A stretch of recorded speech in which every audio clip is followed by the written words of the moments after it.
Thank you for staying with us. And now on the front pages of the paper, we're starting with The Nation. Tinubu lists 12 economic milestones. That's the major headline. And right underneath it, you see Greater Nigeria, Tinubu's building blocks. Then we have NSA steps into Dangote Pengasin dispute. How Lagos-Ibadan Rail is redefining commerce. Owerri stands still for Uzodimma's book presentation. Wike, we will hunt down killers of Arise TV reporter. Yes, who's got what? So I have the National Security Advisor, NSA, Malam Nuhu Ribadu, last night has urged the Petroleum and Natural Gas Senior Staff Association of Nigeria, Pengasin, and other labor unions not to hurt the economy as the government is making progress to, redirect it this time. They made the remark after stepping into a row between Dangote Refinery and Pengasin. The second day of the peace meeting initiated by the government was moved to the Office of National Security Advisor, the ONSA, from the Ministry of Labour and the government. They said they've not reached any conclusion yet, but the NSA asked Pengasin not to hurt the economy, according to a source last night. So Ribadu held, talks with Dangote Group Chairman Aliko Dangote and representatives of all workers' union as part of steps to avoid the total shutdown of the gas sector. At the meeting, they had the Minister of Finance and Coordinating Minister of the Economy, Wale Edu, Minister of Labour and Employment, Mohammed Dinyadi, Minister of State for Labour and Employment, Mrs. Nkiruka Onyejocha, Pengasin President Festus Osifo, and Secretary of the Union, Lumumba Igotemo, and top government officials. The meeting was still ongoing as of press time, which was 11:24 p.m., and was holding in the office of the NSA in Abuja. They said the upstream and downstream of the oil sector are now feeling the impact of the lingering feud between the refinery and Pengasin. According to a source who spoke with one of the correspondents, he said there's an ongoing marathon meeting between NSA and other key stakeholders, especially Dangote and Pengasin leaders. And Ribadu, who is the chairman of the Energy Security of the government, opted to intervene following the continuous spread of the strike action by Pengasin. Edu went ahead to warn that the ongoing strike poses a major threat to the nation's fragile economy. He said government was determined to limit the impact of the industrial action, which followed the dismissal of 800 workers, Dangote Refinery and petrochemicals. I just hope that the meeting is fruitful. Yeah. At the end of the day, they are able to avert the strike. Ember is here. We need to have feel. Yeah, I read the story of the statements put out by the federal minister of the Federal Capital Territory, Nyesom Wike, who has commiserated with the management and staff of Arise News channel over the death of Somtochukwu Maduagu, describing her death as tragic and painful. Right. It was a senior special assistant that brought out the statements and then communicated it on social media. He says, his name is Larry Olayinka. He said the minister prayed for the repose of the soul of Somtochukwu and assured that the police will unravel the circumstances surrounding her death and bring those responsible to justice. He says from the report that got to him, she was brought in dead to the hospital because there have been reports that they didn't treat her at the hospital. So I think they're trying to dispel those rumors or reports which that her death is tragic, and it's not just to the Arise and her family, but the entire nation as a whole. He's just commiserating, and he's saying that he feels the pain that such a wonderful soul could be cut down at its prime. The thing is, quite recently, I've been hearing stories of just this huge number of robbers that will go into estates or buildings in Abuja is becoming quite common. There were like 16 that went in there. 16. So I'm not sure what, because the first story I heard is I think they shot her and the security guard. But now they're saying she jumped. She jumped, but the security guard was shot. So I don't know which is true. Very, very sad. It is. I have the Federal Inland Revenue Service. So the chairman of the Revenue Service had a long interview with the nation. He lauded all the policies of the president around the economy, and the removal of subsidy, as well as how it has affected increase in the tax revenue collected. Said for the first time in the history of Nigeria, 2 trillion was shared in a month among the 3 tiers of government. And then he talked about what Nigerians should expect going forward. So starting from 1st of January, of course, the tax law is going to go into effect. He says they at the FIRS are carrying out the president's mandate, and they've restructured their internal operations from the functional tax typologies to a customer-centric approach. Said so all taxes are now paid at a one-stop shop, and they put taxpayers, according to him, into an emerging tax, medium and government tax, as well as large bucket tax. So if your profit turnover is about 5 billion upwards, you're in the large bucket tax, and you have to pay all the taxes, but they've made sure that all that you have to pay is paid at a one-stop point, where at a single tax office that caters to all of those categories, instead of having different people coming for this, that, and various reasons. And it says that taxes accounted for about 70% of the revenue of the country, and those who are earning 50 million below will not pay any tax, so they are covered. And he talked laudably about the things that they are doing around the VAT, CIT, and so on. He said that there's a shift in how their staff, the geography of our staff, and as the transition of the Federal Inland Revenue Service is now customer focused, and that as a service provider to taxpayers, rather than coming to them as a tax enforcement agency, they are looking at coming to them, in a more lighter manner.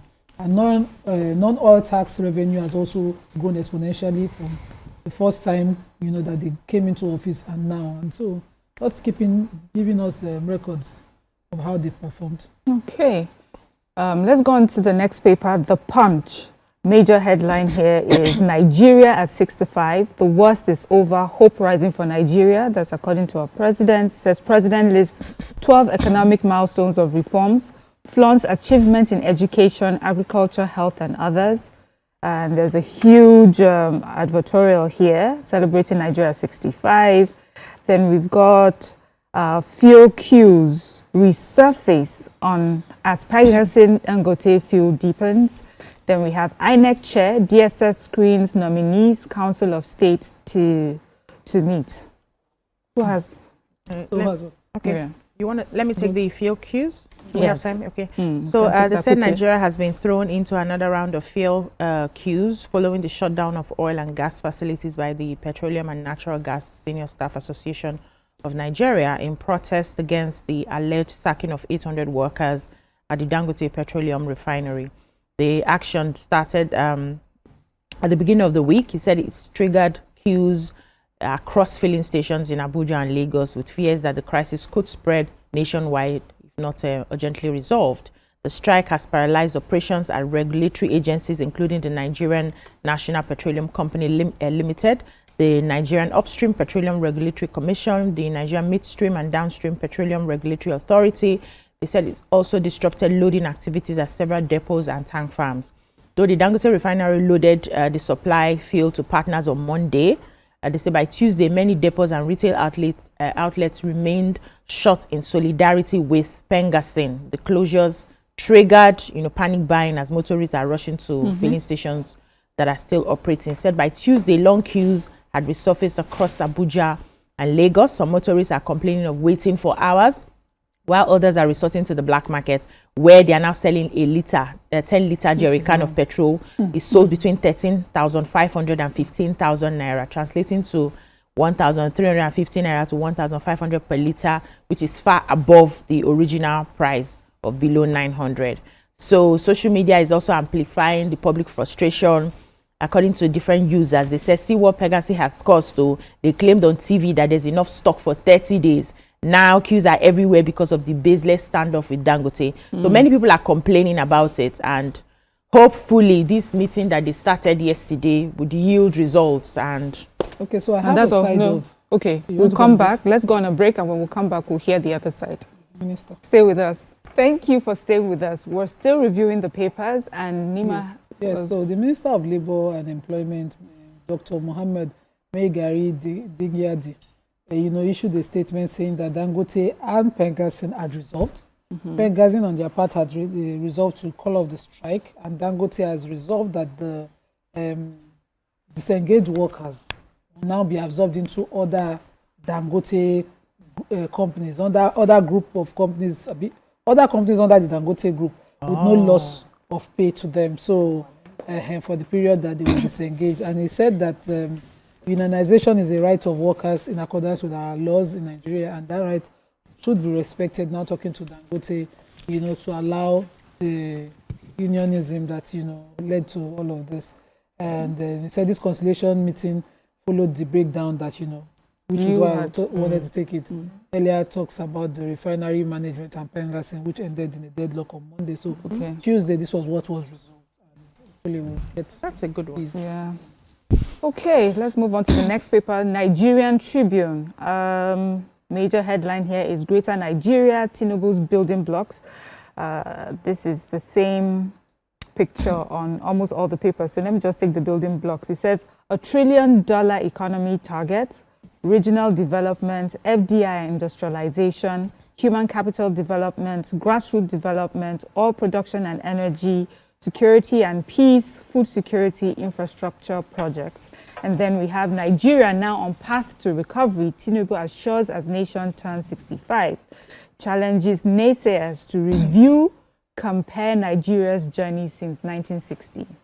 And we have no longer a politician.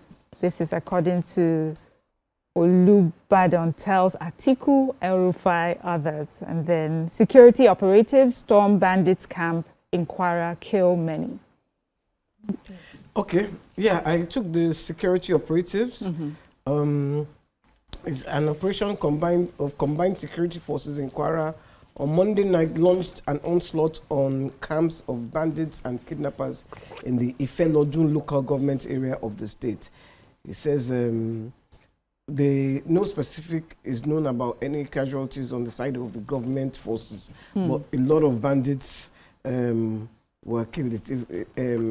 It was bandits had on Sunday morning killed 12 residents of the Okeode community, including a community leader. So the combined security forces took the battle to the criminals' hideouts around Baba Shongo, and it resulted in multiple casualties on the side of the bandits. The multi-agency. Anyway, I wanted to just, because I was watching Shehu Okimbaluye, and he said he got a text on Sunday, about 18 texts from his area, because he's from Kwara State, and bandits had overtaken everywhere. Did you see the video of the woman who was crying, calling out the governor? Yes. To come to her aid, her husband had been killed along with others. Yes, I didn't see the video. I think that this is not an indictment on the governor, but I think he's a bit silent around things like this. I remember I always emphasize, the time of the vice president as governor of Borno and his continuous visit to the Aso Rock at that time over what was happening in his community. And the governor of Kwara is very strong and in the governor's forum. I'd expect to hear from him. Yeah. But let me take an easier story, something that would use us. So the sector commander RS2, that's of Ogun State, Akinwumi Fasaki, commissioned the multi-million naira RTC clinic in Ogumakin. This clinic is between the Lagos-Ibadan Expressway and is supposed to help reduce, death occurring from road crashes by, quick intervention medically. So he said that many lives would have been saved if there had been prompt health access to healthcare. And so the road safety, who is legally constitutionally responsible for ensuring safety not only on the highways but on all roads in the country, have decided to do this, build and commission this hospital as part of the measures of the establishment of RTCs in their various units. So this development, he says, will be many lives will be saved through prompt response of medical service providers to the victims of road crashes. So congratulations to us as well as the Federal Road Safety. And I hope that this hospital will not become No, but I like good news like this. Yes, Something to uplift the spirits. Yeah. Do you have a We have another story? good news. They're saying how Lagos-Ibadan rail is redefining commerce in the southwest. Okay. So they said that rail was completed in 2021, the Lagos-Ibadan rail, and was initially celebrated as another milestone in infrastructure delivery. But fresh data suggests it is quietly maturing into something more transformative, a driver of economic efficiency. Between January and August 2025, the train has carried over 690,169 passengers. Monthly ridership also climbed from 79,672 passengers in January to 109,413. They said in August, a 37% increase in just 8 months. And behind those numbers, they have a human story to it. They say workers are now reaching offices earlier. Traders are opening shops on time. Students are saving on bus fares and stress. And according to one civil servant who was captured, talking about it on X, he says, I left Lagos at 6 a.m. and was in a meeting in Ibadan at 9 a.m. by road. He says that was so impossible in the time past. Economists are also saying that such time, saving translates directly to productivity and disposable income. We had a guest one time on the show who was talking about the traffic. I think it was the call-up center. E-call-up. Yes. Around that Lekki axis. Yeah, Lekki axis. And he says the reason many of us are not very productive is we spend a lot of time in traffic. So if you calculate that time you spend in traffic, you see that you're losing productive time. And for people to say that because of this rail, Lagos to Ibadan now, they are saving a lot of productive time. It's good. Apart from losing, Go ahead. Apart from losing productive time, when you even get to where you're supposed to produce the Production. Be productive. you are too tired to even do anything. So everything, all the production. My friends in Abuja always say that what a Lagos person can do one thing a day, in Abuja they can do like 5 things in 24 hours. Yes. What you take. I remember those days I used to drive myself when we were at K2. After the show, when everybody's going home, I'm either throwing my chair back to catch some sleep or sleeping at the lounge so I can drive. Because if I try to drive off after the show, I sleep on the steering. Let me take the Vanguard, and the headlines here are the usual major headline: Greater Nigeria, Tinubu's building blocks. And then we have good governance. Igbo-speaking people from 8 states honor Soludo. Nigeria at 65, the worst is over. We have turned a new corner, says our president. Says all hands will be on deck for nation building. Notes economy on rebound with 4.23% GDP growth, $42 billion reserves, lowest inflation in 3 years. And then, of course, Dangote Penga saying darkness looms as electricity generation fails. Okay. That's Anyway, we can't take any more stories because we've run out of time. Let's go on a short break, and when we come back, we will celebrate our Independence Day properly. Stay with us.